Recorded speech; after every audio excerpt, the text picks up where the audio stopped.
everybody. Today I'm showing you a little bit about a color wheel, which I had mentioned before that I would do. So right now I have three color wheels drawn up to start with, and this first one here I'm just starting with the three primary colors. I'm using a cadmium yellow in this case, a cadmium red, and this is a French ultramarine blue. And then I'm going to be mixing a little bit of yellow into the red. To each pie slice will have a little bit more yellow heading towards the yellow. And then I'm going to follow that same method around, so you'll see how the colors, when they come together, what new secondary colors evolve. On this next wheel, which I'll try to start a little bit, this one has more to do with adding white, so creating a tint of a color, so on top of having the colors blend together to create secondary or tertiary colors. So on this example here, I have the cadmium red. I've added a little bit of white and then a little bit of more white. So it goes, from a red to like a light red, more to a pink tone. And you can expand on this to whatever degree you want, adding more divisions in between, more divisions going towards the lightest light. And then the last one, which I didn't start, would be an example of adding in black or a gray to see how that impacts the color.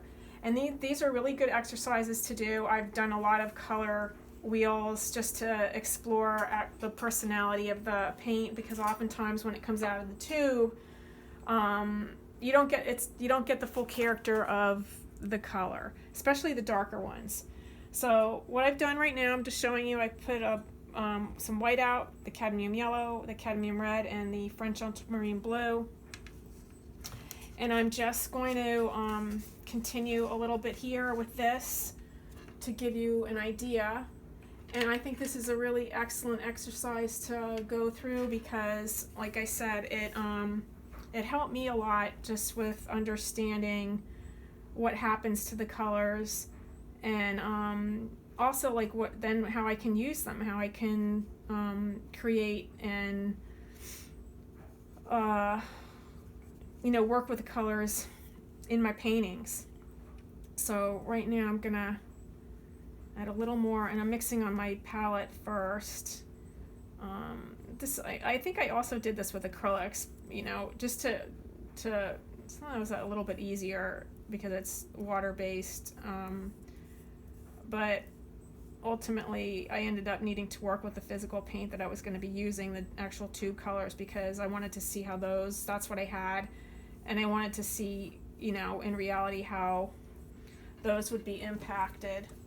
And it's been a lot of fun. I've done whole scales of neutrals, which there's really beautiful, just beautiful neutral tones that I uncovered by doing that process. And it did help me, when it came to actually creating paintings at different times. If I needed a different sort of a gray that maybe had more of a warm tone to it, I could go to that palette of colors that I had mixed to see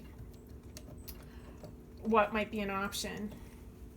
So you can see right here, this piece, this wheel, I don't know how my light is, the gradation from red into yellow and vice versa. So now I'm gonna we'll try doing the yellow with the blue, and that will give us some form of green. And I am making sure that I wash my brush pretty good before I start that, because I want to try to keep this as pure as I can. And I'm using that word sort of loosely here, pure, because there's going to be some residual from the other colors. And if you notice too, when you're mixing light with the dark, so I'm starting with my yellow actually here and then adding the blue, it saves paint. If you go the other way, it's really hard. You have to add a lot of excuse that noise there. You have to add a lot of yellow to lighten up the dark blue if that's how you're starting. So you want to start really with the lighter color and then move into the change it by adding the dark color. So that's kind of my first go around here with this one.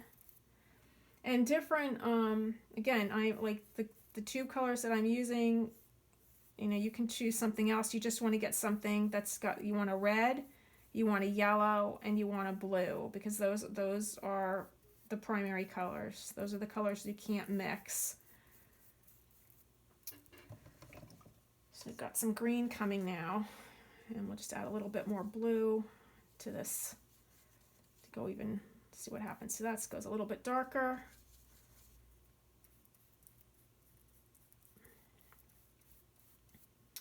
And I'm just going to fill in this space here.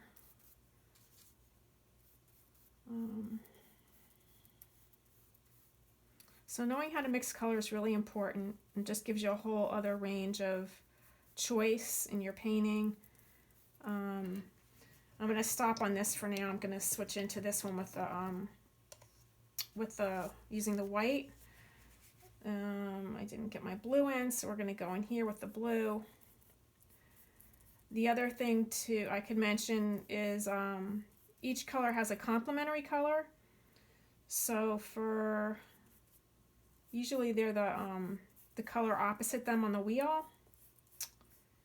So for example, the blues complement would be orange. And if you want to like tone down the intensity of a color or kind of gray it up a little bit, you can add its complementary color to it, and that will change its personality. It'll make it a little bit less intense and more desaturated. It's probably a good word. Okay, so now we've got a little bit of white here on this blue, and I'm just going to add a little bit more white. Bring that down. Okay, we're going to do one more. I'm going to do the yellow with adding some red.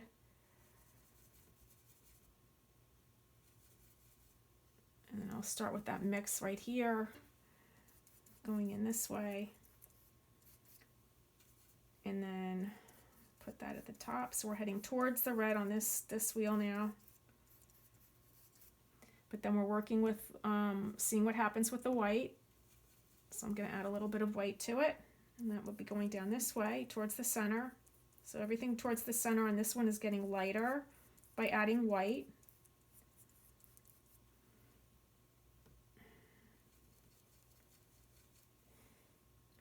And I'm not measuring these things out perfectly. So, I mean, that's the other thing. It still gives you a good idea of how the colors shift, even with that. So I'm gonna go in here. Oops, I think I need more. Oh no, I'm going the wrong way. I got myself confused here. Okay, more red.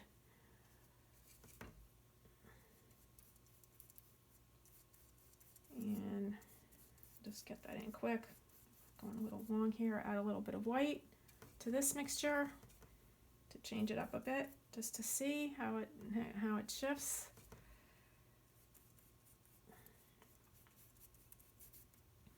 And again, we'll add a little bit more white to this one.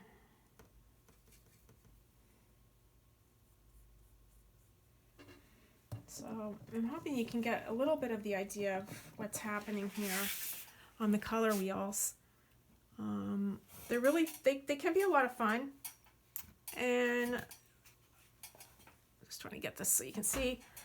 You can do them any size. The other thing that I think is also useful is to invest in something like this, the color wheel, which has it all kind of already mapped out for you, just to give you a broad perspective on color.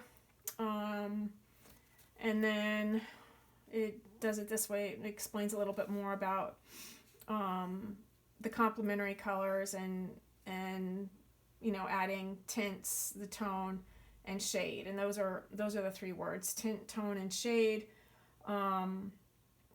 So these things are available at any kind of art store.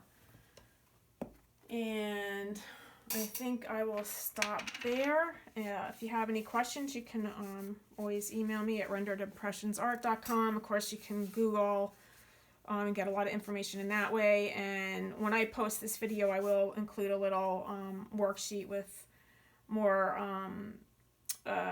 information around, you know, what is tint, what is tone, what is shade, and also probably something about how this corresponds to value. If you remember one of my earlier videos, I showed a value scale when I was doing a still life demo, and that completely corresponds to what's happening, especially here on the color wheel. So with that, I'll close, and I wish you all a good day. Thank you for watching.